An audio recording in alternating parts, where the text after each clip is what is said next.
Magonnet. Je suis chef de département Clio.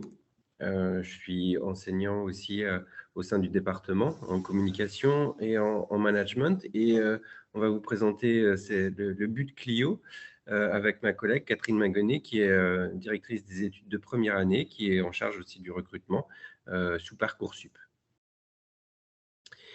Alors, une petite photographie de nos étudiants de cette année. On a 33 étudiants de première année, à peu près le même nombre en deuxième année. La répartition de nos étudiants, elle se fait en classique et en apprentissage. La particularité, c'est qu'on a une première année qu'on peut faire en apprentissage. Donc ça, c'est original par rapport à d'autres buts. On peut y avoir accès en deuxième année aussi à l'apprentissage, et puis une formation aussi classique avec un stage au cours de l'année. Et puis l'objectif, c'est qu'en troisième année, tous nos étudiants doivent être en apprentissage. Une photographie aussi en fonction des étudiants. Donc, on a 30% à peu près de filles et 70% de nos étudiants sont en bac général. Une chose aussi importante, c'est qu'on a énormément de relations avec l'entreprise et on a énormément d'offres d'entreprises pour des contrats d'apprentissage et d'alternance. Donc, à peu près, cette première année, on avait 33 étudiants et 40 offres qui nous parvenaient des entreprises. Et puis, pour la deuxième et la troisième année, pour les 30 étudiants, on avait plus de 60 offres qui étaient proposées par des entreprises. Donc, tout à fait vraiment un ancrage au niveau des entreprises. Et ce qu'on peut préciser, c'est qu'on a, par exemple, je vois pour mes premières années, on a la moitié en fait des étudiants qui apportent leur entreprise. Donc, quand on dit 40 offres ou 60 offres, en fait, c'est beaucoup plus. Là, c'est vraiment celle qu'on reçoit sans rien faire, sans aller prospecter. Donc, c'est énorme par rapport aux autres spécialités de BUT. Donc, vous devez vous dire en voyant ça que finalement, ça va être dur de rentrer dans la formation. Et en fait, pas du tout. Donc ça, c'est plutôt la bonne nouvelle de la soirée pour vous. C'est qu'en fait, on est très peu connu au niveau des lycéens. Et donc là, j'ai sorti les chiffres qu'on a eu pour nos étudiants de cette année. Donc, on a séparé, comme le veut Parcoursup, les bacs généraux et professionnels d'un côté et les bacs technologiques de l'autre. Donc, vous voyez, le nombre de dossiers est très faible par rapport à certaines spécialités de BUT. Donc, sur les 151 dossiers qu'on a eu en bac généraux et professionnels, on avait 70% d'élèves qui étaient en terminale et 25% qui étaient en réorientation. Donc, c'est-à-dire que ce sont des jeunes qui avaient déjà fait au moins une année dans le supérieur. Et donc là, si on regarde notre taux de sélectivité, soyez rassurés, on a classé l'année dernière 85% des dossiers qu'on a reçus. Donc, c'est énorme. Les dossiers finalement qu'on n'a pas classés, c'est peut-être des étudiants qui auraient été très justes pour avoir leur bac ou qui avaient vraiment des grosses difficultés au lycée. Donc, à titre d'exemple, on a classé 90% accepté. Classé, ça veut dire accepté 90% des dossiers qu'on a reçus d'élèves de terminale. Alors, cette diapo pour illustrer les secteurs d'activité dans lesquels nos étudiants travaillent. Ils travaillent partout, que ce soit pour faire des bonbons, des sacs. Mais l'idée, c'est de vous présenter cette multiplicité. C'est que l'intérêt pour nos étudiants d'aller dans plein d'endroits différents, plein de secteurs différents. Et puis aussi… Alors, ce qui est intéressant peut-être à préciser, c'est qu'en fait, le produit n'a pas d'importance. On n'est pas comme en génie mécanique où on va concevoir, dessiner en 3D le produit. Là, en fait, qu'on travaille sur un sac, sur une marinière ou sur une planche de surf, finalement, on va organiser la production. Et utiliser des outils et des méthodes qui sont applicables dans plein de domaines différents. Et quand on voit le flacon d'huile essentielle, de gel douche, par exemple, en fait, on peut travailler chez Yves Rocher, donc qui vont travailler sur la partie liquide, le produit en lui-même. On peut travailler chez Albéa, qui va fabriquer le flacon. Et on peut travailler également sur une plateforme logistique qui va distribuer, c'est-à-dire avoir des cartons de ce produit-là. Là, pareil, on illustre au travers de cette diapo des secteurs d'activité. Donc là, c'est des étudiants qui travaillent actuellement dans des entreprises telles qu'une entreprise de Formule 1 au Royaume-Uni, chez Lotus. On a des étudiants qui travaillent chez Arianespace, des étudiants dont la passion est de travailler auprès des chevaux. Donc, on a un étudiant actuellement qui est en Australie dans En Nouvelle-Zélande. C'est Nouvelle-Zélande. Maintenant, il a été en Australie avant. Dans une écurie de course hippique, donc très différent. Donc, on a un champ de... on a des étudiants qui sont partout. Alors, on voulait vous prendre un exemple beaucoup plus simple. La fusée, ça aurait été peut-être un petit peu compliqué. Donc, en fait, moi, je suis partie sur le paquet de chips. Et puis, l'idée, c'est que vous pensiez à Clio à chaque fois que vous voyez un paquet de chips dans le magasin. Donc, pour faire des chips aromatisés, en fait, notre matière première, ça va être la pomme de terre, puis il y aura les arômes aussi, bien sûr. Donc, on va faire un focus sur ces deux éléments-là. Donc, que fait un Clio? Donc, dans une entreprise, par exemple, chez Alto. Le Clio, il va organiser la production. Donc, tout d'abord, c'est implanté. Pour faire des chips, on va avoir besoin d'une trancheuse, on va avoir besoin de matériel de cuisson. Eh bien, ces éléments, ces équipements, ils sont disposés d'une certaine façon dans l'entreprise. Donc, le Clio va travailler sur l'ergonomie du poste, c'est-à-dire faire en sorte que la personne qui travaille tous les jours sur ce poste-là travaille dans de bonnes conditions. On va aussi travailler sur la planification. En période de Covid, on peut imaginer que les effectifs étaient réduits, forcément, il y avait des malades. Et du coup, il fallait quand même sortir les paquets de chips. Donc, comment on planifie différemment? Comment on tient compte des contraintes là, qui sont un petit peu embêtantes pour continuer à produire? On va suivre la production et on va sans cesse s'améliorer. Ça, c'est une partie importante qu'on retrouve dans les offres d'emploi. C'est l'amélioration continue. Les démarches d'amélioration qu'on apprend au sein du département. Donc ça va être à la fois des cours sur la partie organisation, plein de modules d'organisation, et ça va être aussi des métiers. Il y a des personnes qui vont être plus sur de l'implantation, d'autres qui vont être plus sur la planification. On va avoir, donc là on déroule les lettres de Clio, on va avoir l'optimisation de la logistique. Et en Clio, on parle d'intralogistique, c'est-à-dire qu'on n'est pas sur le transport. Nos matières premières, ça va être par exemple la pomme de terre, et le produit fini, ça va être le paquet de chips. Eh bien, nous, on va travailler sur la logistique à l'intérieur de l'entreprise, comme c'est fait sur ce schéma-là. C'est-à-dire qu'on va travailler sur les stocks. Il ne faut pas avoir trop de pommes de terre, il ne faut pas avoir trop de paquets de chips non plus. Donc, réguler, on va travailler sur les flux. Ça peut être les flux de matière ou les flux de personnes et travailler sur les processus de production. Et enfin, la qualité. Donc, assurer la qualité, c'est bien vous satisfaire, vous, en tant que client. Donc, avoir des chips qui correspondent aux attentes, aux exigences que vous avez. Ça passe par un respect des normes. Ça passe par des audits, c'est-à-dire faire en sorte que toutes les étapes de la fabrication soient respectées. Et si ce n'est pas le cas, eh bien, on essaye de trouver, mettre en place des solutions, des solutions parfois rapides, parfois un peu plus longues à mettre en place, qui vont finalement arriver à une satisfaction de client optimum. Voilà. Et donc, pour obtenir cette satisfaction, on met en place des indicateurs. Donc, c'est des tableaux de bord, des chiffres un petit peu, qui vont nous permettre de suivre cette avancée. Alors, on vous a mis un exemple d'emploi du temps. Vous voyez que les matières, déjà, elles sont particulières. La plupart de nos étudiants n'ont aucune... c'est vraiment un pied d'égalité quand vous arrivez en DUT, en but Clio. C'est-à-dire qu'aucun de vos bacs ne vous forme au métier de la qualité, à des thématiques comme la gestion de stock, ou à d'autres comme la gestion de projet, ou flux de production. Donc ça, c'est vraiment important. C'est beaucoup de choses nouvelles. Bien sûr, il y a des matières qui seront, que vous connaissez déjà, comme l'anglais, les maths ou de la communication. Mais c'est vraiment des matières nouvelles. Et puis, ce qu'il faut voir au travers de cet emploi du temps, c'est que vous n'avez pas un emploi du temps qui est fixe. Le lundi, vous n'aurez pas systématiquement un TP entreprise. Ça change tout le temps, c'est toujours très, très changeant. Donc, ce qui permet d'avoir une dynamique dans les cours aussi. Donc, l'emploi du temps est assez chargé. Si on regarde, là, c'est peut-être un exemple de semaine chargée quand même. On a parfois un petit peu plus de creux. Mais ce qu'il faut voir, c'est que vous avez du projet dans la semaine. C'est pas que, il y a très peu de cours théoriques. En première année, on a 4 heures d'amphi, donc autant dire qu'on n'en a pas.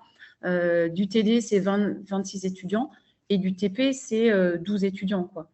Donc, vous êtes la moitié de la semaine à travailler à 12. Donc, ça, c'est très confortable. Ce qui nous permet d'accepter un public très hétérogène et d'avoir vraiment des étudiants issus de toutes les formations, en fait.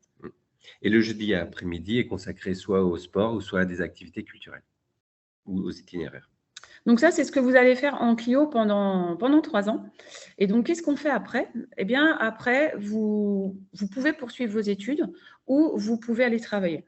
Et c'est vrai que on est souvent en entreprise. En ce moment, on est beaucoup en visite de stage ou d'alternance. Et ce que nous disent mais toutes les entreprises, quelle que soit la taille et le secteur d'activité, c'est le constat, on n'arrive pas à recruter. On cherche des Bac+3 en qualité, logistique et organisation et on n'arrive pas à en trouver. Donc, pas suffisamment. C'est vrai que quand on voit nos effectifs, finalement, on est la seule formation en Bretagne, ça fait peu. Donc, si vous travaillez directement après le Bac+3, vous trouverez très facilement du travail, vous aurez un travail intéressant. Donc là, on a mis différents métiers, mais finalement, j'ai envie de dire, chaque module de cours, ça pourrait être un métier. Et au niveau des poursuites d'études, on ne sait pas encore, on n'a pas fini le BUT, nos étudiants sont actuellement en 2e année. On va voir quelle va être la tendance. Donc, ce qu'on vous a mis ici, c'est les poursuites d'études de nos étudiants lorsque la formation était en 2 ans. Donc, en gros, on a 3 poursuites d'études. On part après un BUT Clio, soit en école d'ingénieur, soit en école de commerce, ou encore en master. Et le master, vous le faites soit dans le domaine qualité, logistique, organisation, donc on reste sur la même thématique, ou soit justement, vous profitez de ces 2 ans de master pour avoir une double compétence. Et on peut aller sur des choses comme de la finance, par exemple, chose qu'on a abordée très légèrement en Clio, mais qui serait un peu plus approfondie au niveau master. Juste pour revenir sur l'insertion professionnelle, on a à peu près 50% de nos étudiants qui, à l'issue de la formation de Bac+3, sont insérés directement dans l'entreprise. Donc, ils trouvent quasiment juste après la fin de formation un emploi. Et la plupart dans l'entreprise dans laquelle ils ont fait leur alternance. Donc ça, c'est très avantageux. Et le temps de recherche d'emploi après la formation est très, très rapide. Voilà, moins de 6 mois. Ouais. Après, on pourrait avoir un chiffre qui est bien supérieur à 50%. Ouais. On fait le constat au moment des jurys. Le jour du jury, 50% des étudiants sont embauchés. Voilà. Et en fait, on en a beaucoup qui ont refusé en fait le poste parce qu'ils voulaient poursuivre des études. Mais ce chiffre pourrait être bien, bien supérieur. Et donc, on pourrait peut-être terminer sur les avantages. Pourquoi venir en BUT? Vous êtes sûrement en train de vous poser la question. Est-ce que je fais une prépa intégrée? Est-ce que je vais à l'université en licence? Est-ce que je vais en BUT? Et nous, en fait, ce qu'on nous dit, donc ça, c'est nos étudiants qui nous disent, ça m'a laissé en fait le temps, ça va être encore plus vrai pendant les 3 ans, de mûrir mon projet. Et on a 9 étudiants sur 10, en fait, qui arrivent chez nous en première année, qui ne savent pas, en fait, ce qu'ils vont faire par la suite. Donc, ça laisse le temps. On va avoir des expériences professionnelles, on va rencontrer des industriels pendant nos cours, pendant les stages, et ça permet de réfléchir, de voir finalement quelle orientation on veut avoir. On a parlé de qualité, logistique et organisation. Quand on arrive dans le département ou dans la formation, on ne sait pas forcément ce qui nous plaît le plus. Et c'est au travers des enseignements et au travers des réalisations en entreprise que l'étudiant va avoir une sensibilité particulière sur tel ou tel domaine. Ça peut être la gestion de stock aussi, ça peut être l'implantation, ça peut être la méthode. Bref, c'est très, très vaste. C'est un peu compliqué pour nous, en fait, de vous expliquer des fois quel métier vous allez avoir, parce qu'il y a une multitude de métiers et il y a encore plein d'autres qui vont émerger parce qu'on n'en a pas parlé, mais on a des parcours aussi. Par exemple, les parcours transformation digitale, où là, on apprend des nouveaux métiers avec la numérisation, la digitalisation, les environnements virtuels, les convoyeurs, les ERP. Je parle peut-être un peu barbare, mais il y a plein de nouvelles choses qui s'ouvrent à vous. Ce lien rapproché en fait avec l'entreprise, que ce soit les industriels qui donnent des cours ou lorsque vous allez faire votre alternance, ça vous rend, là j'ai mis employabilité au bout de 3 ans, mais on ne le dit pas pour le plaisir, c'est une réalité. On a vraiment besoin de nos étudiants au bout des 3 ans. Et vous allez faire une coloration, vous allez donner une coloration à votre diplôme. Vous avez tous le même diplôme, tous le BUT Clio, mais ce qui va faire qu'on va vous choisir, vous, c'est votre personnalité tout d'abord. Ça va être les entreprises que vous aurez choisies, les projets que vous aurez choisis. On pourra parler aussi par la suite des itinéraires. Certains vont choisir de faire un petit peu ce que vous appelez des options au lycée, donc c'est possible, de partir à l'étranger. Oui. Donc tout ça, en fait, ça va former votre parcours depuis le lycée pendant les 3 ans. Et ça va être très riche et ça vous rendra complètement intéressant, en fait, pour les entreprises. Donc, on peut terminer par quelques logos. Oui, donc ça, c'est un exemple. C'est juste un échantillon des entreprises qui accueillent nos étudiants, soit en stage, soit en alternance. Donc, vous voyez que c'est vaste. Les secteurs d'activité sont très variés. Les tailles aussi. Oui, les tailles d'entreprise. Voilà, et le secteur géographique, hein, on est beaucoup sur la Bretagne. On a des étudiants qui viennent du Mans, là, de plus en plus, de la région de Caen, quelques-uns sur Paris, et parfois un ou deux du sud-ouest également. Donc, on retrouve des entreprises plus proches finalement de leur domicile. Donc, c'est vraiment très varié. Donc, voilà pour la présentation. On voulait être assez rapide. Donc, je ne sais pas, l'idée peut-être, si vous n'êtes pas très nombreux, c'est d'échanger. De répondre à vos questions. Donc, je vais quitter le partage. Alors, on va pouvoir prendre vos questions si vous en avez, alors soit sur le chat ou comme disaient Laurent et Catherine, peut-être allumer vos micros et vos caméras. Oui, on n'est pas nombreux, on peut le faire. Voilà, on est entre nous. Vous pouvez nous dire où vous êtes, Laurent et Catherine, et ça vous fera peut-être rebondir sur une particularité aussi de Clio. Ah oui, donc là, on est dans une salle un peu particulière, c'est une salle PIC, donc pédagogie innovante et collaborative. Donc là, c'est une salle qui est équipée de différents dispositifs. Elle n'est pas tout à fait encore terminée, mais une salle où on va pouvoir avoir des outils connectés, des chaises mobiles. Il y aura les poufs, mais ils ne sont pas arrivés encore. Voilà, des murs où on va pouvoir écrire dessus, de la visioconférence intégrée. Alors, la particularité aussi qu'on a dans ce département, c'est qu'on a une pédagogie qui est très centrée sur le jeu. Il y a beaucoup de jeux collectifs, des projets qui sont faits au travers des jeux, des matières qui sont vues au travers de jeux pédagogiques. Donc ça, c'est intéressant, c'est une manière d'apprendre un peu différemment. Et on a également des situations d'apprentissage et d'évaluation où là, on vient cumuler ou restituer toutes les connaissances acquises multiples, c'est-à-dire qu'on va intégrer de la communication, on va intégrer de l'anglais, par exemple, on peut intégrer de l'économie, mais pour répondre à une problématique un peu globale. Donc ça, c'est intéressant aussi comme outil pédagogique et on va faire manière d'apprendre. On va cette année, du coup, essayer en fait d'externaliser. Donc, les situations dont tu parles, les mises en situation, en fait, on a la responsable qualité d'une laiterie qui est tout près, qui est à Ponscorf, qui s'appelle Lorco, qui fait des cours chez nous et qui a décidé, en fait, de prendre les étudiants toute une journée dans sa laiterie. Et elle dit, on va faire 4 heures de cours avant. Et ensuite, on ira dans la laiterie et on fera, donc, alors c'est la qualité, il y aura des audits à faire, par exemple. Et donc, ils vont réaliser ces audits dans l'entreprise auprès d'opérateurs qui sont en train de travailler. Et ça, c'est vraiment très riche et la nouvelle formation, le BUT, nous permet de faire ça.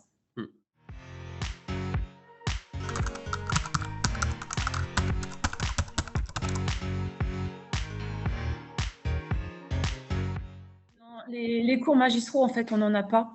Lorsqu'il y a des cours en amphi, on va dire, ce sont des conférences parce qu'on a un ancien étudiant ou un industriel qu'on trouve très intéressant, en fait, et on le fait intervenir devant une promo ou devant même plusieurs promos parce qu'on trouve vraiment qu'il y a un intérêt, quel que soit le niveau de nos promos, en fait. C'est une formation pratique, technique, pratique, donc on est plus dans le faire. Alors, on ne dit pas qu'il ne faut pas réfléchir avant d'agir, mais on est beaucoup dans de la pratique quand même. Moi, par exemple, en informatique, on peut se dire, il y a toute une partie de cours. C'est ce que je faisais il y a 15 ans. J'avais mon poly de cours. Voilà, c'est fini. En fait, le poly de cours, il est effectivement à disposition, mais au lieu de faire 80 pages, il en fait 20 maintenant. Il est sur le réseau de l'ENT, l'environnement numérique de travail. Et en fait, j'ai fait des vidéos de cours. Il y a des exercices, j'ai fait mes vidéos de correction et les étudiants, pour les cours d'info, ils vont à leur rythme. Pourquoi ? Parce que j'ai des étudiants qui apprennent très, très vite et d'autres où il leur faut du temps. Et je me suis rendu compte avec le Covid que, en voyant mes enfants en fait travailler, qu'avec une vidéo, on pouvait faire stop. Alors que quand on a le prof qui parle, on ne peut pas faire stop. Et là, vraiment, le retour que j'ai des étudiants, c'est on continue. Parce que le fait d'aller à son rythme, ça permet de mieux comprendre et de passer à l'étape suivante uniquement quand on a compris. Et comme on n'est plus en Covid, je suis dans la classe, donc forcément, je passe plus de temps avec certains et d'autres, je ne les vois quasiment pas pendant la séance, quoi. De la même manière, sur les cours de management, il y a 10 ans, je faisais des cours de management. Aujourd'hui, mes enseignements de management, c'est que des éléments interactifs, des jeux. Même les éléments théoriques, ce n'est pas moi qui les construis ou qui les apporte, c'est les étudiants qui vont construire au travers de différentes techniques, au travers de techniques d'animation, qui vont construire le contenu aussi, qui vont apporter le contenu et on en discute. Alors, ce qui est intéressant, c'est que des cours comme ça passe vite. Je fais des séances souvent de 4 heures, en fait. Pareil. Et ils me disent « Waouh, c'est déjà fini !» Alors qu'avant, en 2 heures, c'est long, on peut faire une pause au bout d'1 heure, quoi. Je trouve que pour les étudiants, on ne le ressent pas de la même façon.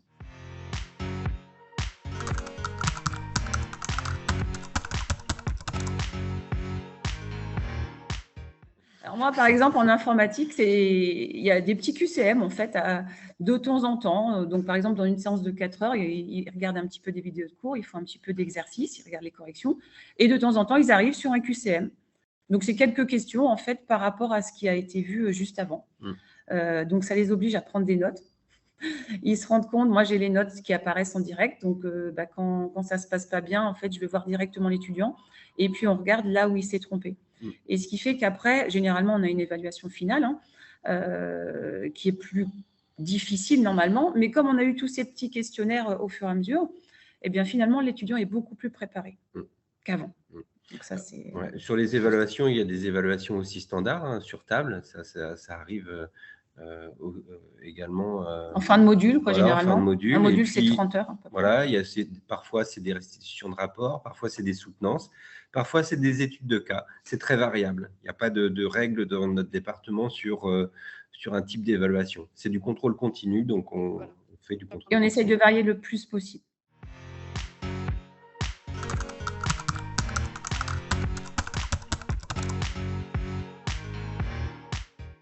Alors, est-ce que je peux répondre moins qu'au lycée? Alors, Chloé, bon, moi, je connais Chloé, elle est en STAPS, c'est ça, hein, Chloé? Est-ce que c'est la même Chloé? Bon, je pense.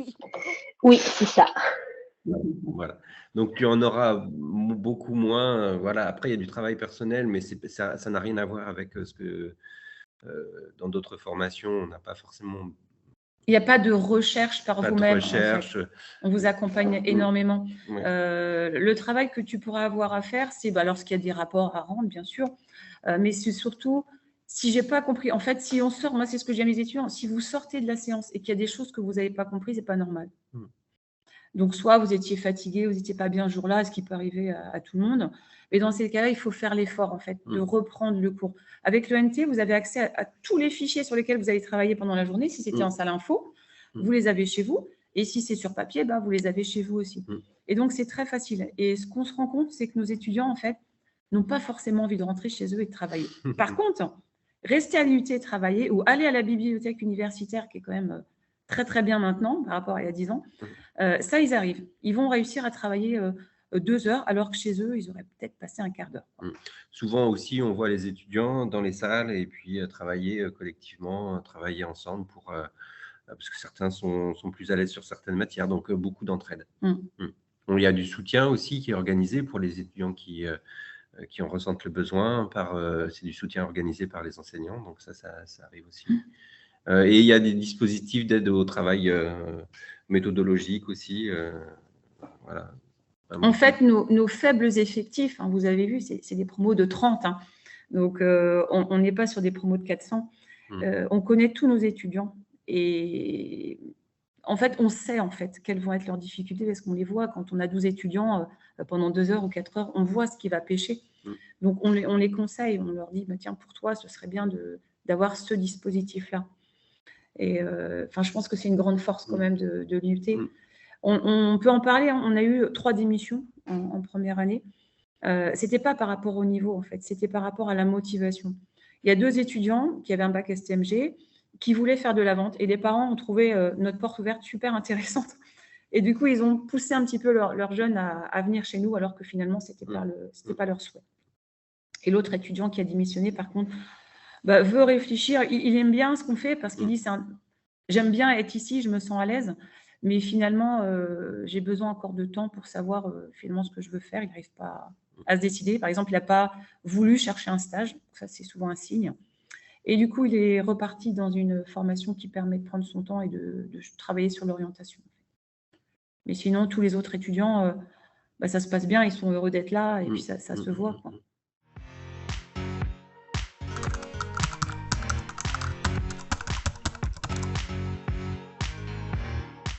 Oui, en fait, le jeudi après-midi, il n'y a pas de cours, et donc on propose de colorer un petit peu son diplôme, de ne pas avoir le même que le copain.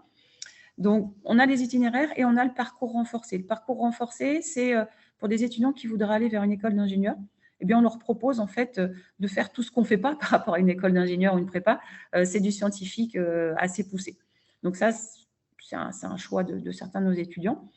Ça permet de voir si on a le niveau et si on a envie de faire ça. Donc, je trouve intéressant, si vous avez l'envie d'aller en école d'ingénieur, de prendre ce parcours renforcé. Et sinon, il y a les itinéraires qui vous colorent aussi votre diplôme. Vous avez par exemple développement durable, vous avez l'entrepreneuriat, vous avez plutôt relations internationales. On peut faire du théâtre, on peut faire du sport. Et donc tout ça, alors c'est du temps passé, hein, bien sûr, mais ce sont des choses qui changent complètement. Vous êtes avec d'autres étudiants des autres spécialités d'IUT, ça c'est intéressant. Et puis vous n'êtes pas évalué de la même façon, enfin c'est quand même un rythme... Même si c'est 2 ou 3 heures le jeudi après-midi, c'est un rythme moins soutenu qu'un cours classique. J'ai envie de dire, pour comprendre ce qu'on fait, hein, c'est vraiment, il faut venir en fait aux portes ouvertes. J'espère que vous aurez l'occasion de venir. Tu vas peut-être rappeler les dates, Noéline. Oui, je vais les mettre sur le chat. Ouais, parce que c'est en venant à la formation qu'on se rend compte si ça va plaire ou pas. Si vous avez envie de faire du scientifique tous les jours, il ne faut pas venir chez nous. Enfin, vous allez être malheureux. Si vous avez envie d'être un petit peu en zone de confort, se mettre un peu comme le lycéen qui attend, qui est un peu passif dans le cours et qui prend plein de notes, hein, qui a plein de cours, mais qui est passif finalement, ça marchera pas. Faut pas venir chez nous. Nous, on va demander aux étudiants d'être acteurs en fait. Et c'est vrai que si vous êtes assis sans prendre part au cours, vous allez vous ennuyer et puis finalement, vous allez vous dire que c'est pas pour vous. Les métiers sont peut-être pas pour vous. Mais ça se voit tout de suite en porte ouverte. C'est des métiers finalement aussi. Pardon, vas-y Laurent. Non, c'est des métiers où beaucoup d'interactions, hein, d'échanges avec les gens. Donc, il faut être. Alors, c'est progressif, hein, on ne va pas vous mettre dans de l'animation d'équipe tout de suite, mais voilà, c'est des métiers quand même qui sont axés sur le relationnel, où la communication est importante. Donc, même si on a eu des étudiants introvertis, il y a à développer aussi ces qualités humaines. Au bout de 3 ans, hein, de toute façon, le fait d'aller en stage en entreprise, je vois bien, même les premières années, quand ils reviennent de leur stage, c'est plus les mêmes. En fait, ils ont vu que leur travail servait, ils avaient une utilité, ils étaient fiers en fait d'avoir des responsabilités. Ils ont parlé à des adultes, ils ont tutoyé leurs tuteurs, les personnes avec qui ils travaillent. C'était un peu d'égal à égal, et c'est vrai que on change, qu'on n'a plus le positionnement qu'on peut avoir quand on arrive ici. Ouais. Il y a une chose, je l'ai sans doute dit tout à l'heure, quand on arrive dans le DUT Clio, ce qui est compliqué, c'est de savoir. Vous actuellement, vous savez pas forcément ce que vous voulez faire, mais quand vous allez arriver en DUT Clio, on va pas vous savoir non plus ce que vous allez faire, parce qu'il y a tellement de choses à faire que il y a c'est tout un monde à découvrir. Parce que quand on vous dit QLO, les lettres, qualité, logistique et organisation, nous, on vous forme à tout ça. Par contre, quand vous allez travailler, vous ne pourrez pas faire les 3 en même temps. Ce n'est pas possible. Il faudrait faire des journées de 50 heures. Ou alors vraiment dans des petites entreprises. Voilà. Ouais. Petites entreprises, on peut avoir 2 casquettes, on va dire. Mais en fait, vous choisirez. Et le choix vient naturellement. En fait, en 2e année, nos étudiants commencent à dire « moi, je suis plus en qualité, voilà, je suis plus en logistique ». Donc, ils font des stages, ils essayent, et puis finalement, souvent, ça conforte leur choix. Mais on a des anciens étudiants qui étaient responsables qualité dans, je pense, sur le groupe Safran à Fougères, hein, j'en ai un en tête. Et donc, il termine un vendredi. Le lundi d'après, donc juste après le week-end, il est responsable logistique. C'est chez Sigma Phi à Vannes qui travaille sur les accélérateurs de particules. Ça n'a rien à voir au niveau de l'activité, ça n'a rien à voir au niveau de son métier. Mais il n'a pas eu besoin de formation complémentaire pour changer de métier. Et ça, c'est quand même, pour vous, c'est quand même très, très rassurant. Et soyez un petit peu curieux, tapez offre de stage, allez voir sur Indeed, sur LinkedIn, allez voir sur les VIE, les volontaires internationales, et tapez logistique et qualité. Vous allez voir toutes les offres d'emploi. c'est assez impressionnant, quoi. Il y a une chose aussi, c'est l'évolution. C'est-à-dire que c'est une formation qui va vous permettre d'évoluer énormément, sans forcément avoir un niveau d'études d'ingénieur. Je ne dis pas qu'il ne faut pas aller vers les écoles d'ingénieurs, mais avec un but Clio, vous allez pouvoir évoluer dans l'entreprise et avoir des postes super intéressants. Ça, c'est sûr. C'est vrai que c'est une spécialité qui est un petit peu atypique. Ouais. Il y a Rachel qui nous a rejoint tardivement, donc si elle a une question, on peut la prendre. Et puis après, on clôturera. Il y a des immersions aussi, si les lycéens veulent venir vivre un cours comme nos étudiants, la semaine du 13 février. Oui, on a mis plein de cours. Voilà, donc le planning sera bientôt en ligne sur le site web de l'IUT pour vous inscrire. Donc là, c'est différent des portes ouvertes. Vous venez sur une journée de cours, ou un module, un créneau de cours. C'est la semaine où vous êtes en vacances, mais nos étudiants ne seront pas. Et donc, on vous accueille en cours sur cette semaine-là pour que vous puissiez vraiment voir les choses de l'intérieur, comme si vous y étiez l'année prochaine. Voilà.